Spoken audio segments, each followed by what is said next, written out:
na ocasião da segunda vinda de Cristo. Aquele que chora pelos seus pecados, eu vou repetir novamente, não quer dizer que todas as vezes que nós vamos pedir perdão a Deus, ou estamos convictos de pecado, nós vamos chorar, não quer dizer isso. Mas a sua alma está, usar essa expressão, chorosa. A sua alma está chorosa, mesmo que não caia lágrimas, mas você está por dentro, como alguém já disse, está chorando por dentro, porque você sabe que pecou contra Deus. Mas quando nós chegamos diante dele e confessamos os nossos pecados a ele, ele nos perdoa os pecados. E quando Deus traz perdão sobre as nossas vidas, ele traz consolo. Ele traz consolo à nossa alma. Ele traz alívio à nossa alma. Nós podemos experimentar do Senhor o consolo aqui. Veja aí, 2 Coríntios capítulo 2, capítulo 1, versículos 3 e 4. 2 Coríntios, capítulo 1, versículos 3 e 4. O apóstolo Paulo, escrevendo aos irmãos de Coríntios, ele disse assim: bendito seja o Deus e Pai de nosso Senhor Jesus Cristo, o Pai de misericórdias e Deus de toda a consolação. Deus de toda consolação. É Ele quem nos conforta em toda a nossa tribulação, para podermos consolar os que estiverem em qualquer angústia, com a consolação com que nós mesmos somos contemplados por Deus. Primeiramente, ele mostra aqui que Deus é o Deus de misericórdias, e Ele é o Deus de toda consolação. Quando a Bíblia diz que Ele é o Deus de toda consolação, quer dizer que não há dor tão grande que Deus não possa consolar. Nenhuma dor tão grande que Ele não possa consolar, porque Ele é o Deus de toda consolação. Toda consolação, todo conforto está em Deus. Talvez você chegou aqui sentindo uma dor muito grande, precisando de consolo. O seu consolo está no Senhor. É Ele quem te consola. É Ele quem te conforta.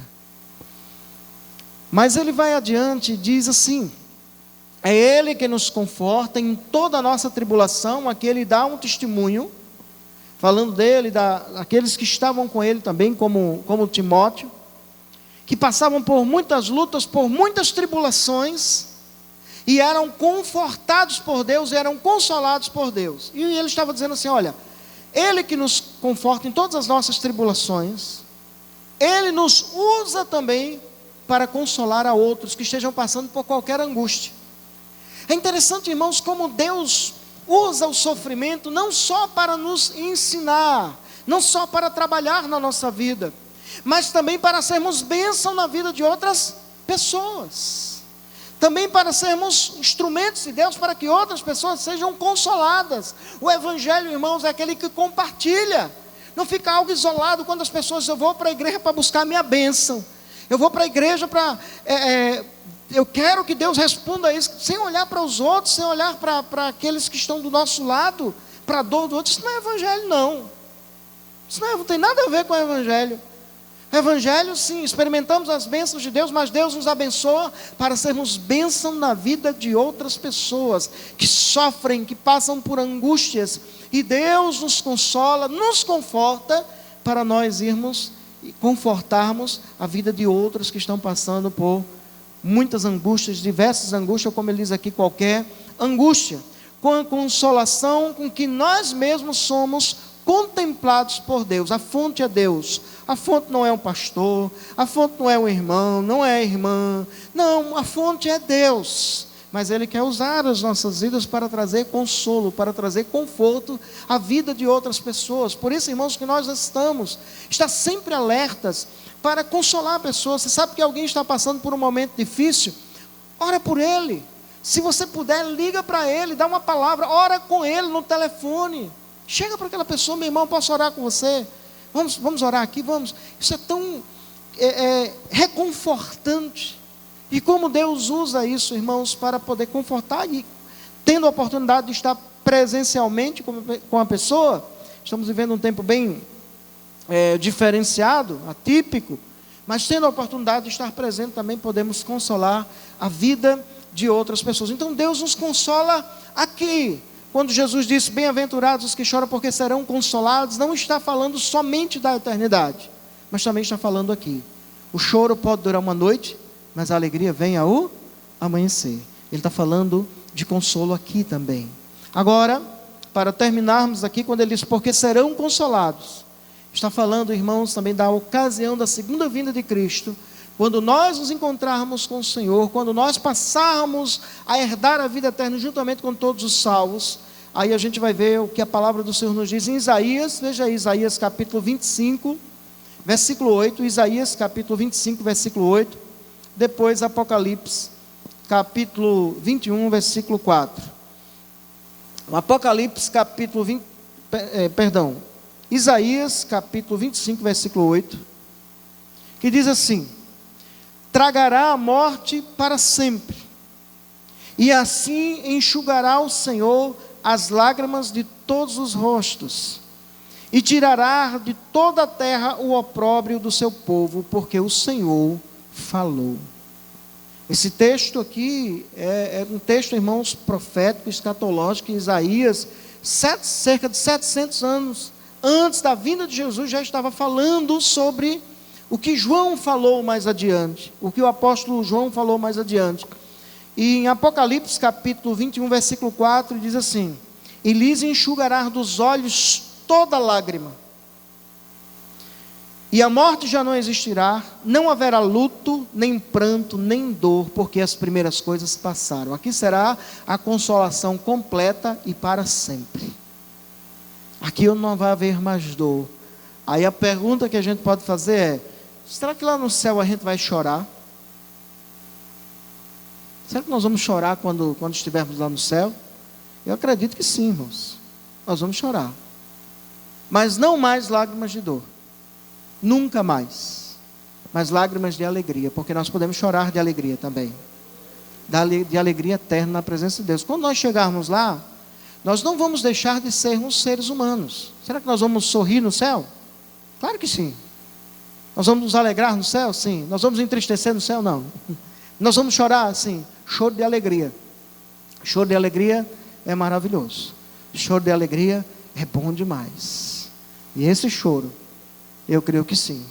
E vamos ter muitos momentos que vamos manifestar esse choro de alegria, satisfação, de plena satisfação em Deus. Mas nunca mais, choro de dor, de tristeza, de angústia, de traição, de decepção. A Deus seja a glória. A Deus seja a glória por essa esperança bendita. Quero fazer algumas perguntas aqui para nós podermos terminar. Você já chorou pelos seus pecados?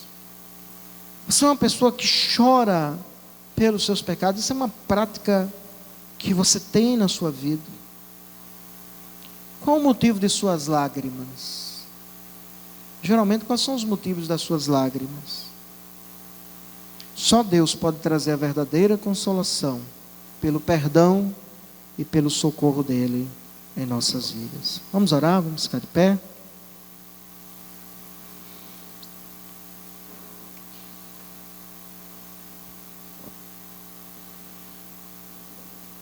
Nós estamos diante do Deus de toda consolação. E gostaria de convidar você a orar, falar com Ele nesse momento, abrir o seu coração para Ele. O Senhor nos ama como ninguém jamais poderá nos amar. O Senhor nos conhece como ninguém jamais poderá nos conhecer. Com o Senhor está o perdão. Se você não tem chorado pelos seus pecados, por sentir convicção profunda de pecado e arrependimento, comece a pedir a Deus agora à noite: Senhor, faz chorar pelos meus pecados, abandonar os pecados, confessar diante de Ti e abandoná-los. Talvez você vive isso na sua vida, tenha vivido isso como cristão, e o que você precisa realmente é do conforto do Senhor para a sua vida, algo que está lhe causando dor, algo que está lhe causando angústia no coração. Apresente diante dele, Peça ao Senhor para que Ele venha consolar e confortar o seu coração. Que Deus o levante para que você seja um instrumento dEle para consolar e confortar a outros. Agradeça a Ele, porque você pode chorar diante dEle. Agradeça a Ele pela promessa bendita de que Ele enxugará dos nossos olhos toda lágrima. Louvado, engrandecido seja, meu Deus, o Teu nome.